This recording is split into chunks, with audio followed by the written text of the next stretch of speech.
ជាការឡាយអង្គភាពក្នុងស្រុកដែលរបស់យើងជាពិសេសគឺពុទ្ធមួយទៅតាមសិស្សទាំងអស់បានចូលរួមនៅក្នុងកម្មវិធីថ្ងៃនេះ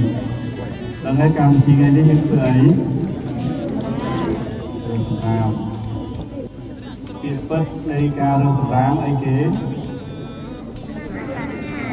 ថាថែរាំងសាដោយកេញសហការពីក្រុមភៀងគីពាំងពន់ប្រយុទ្ធប្រឆាំងតតាំងផ្លាំងស្ទេច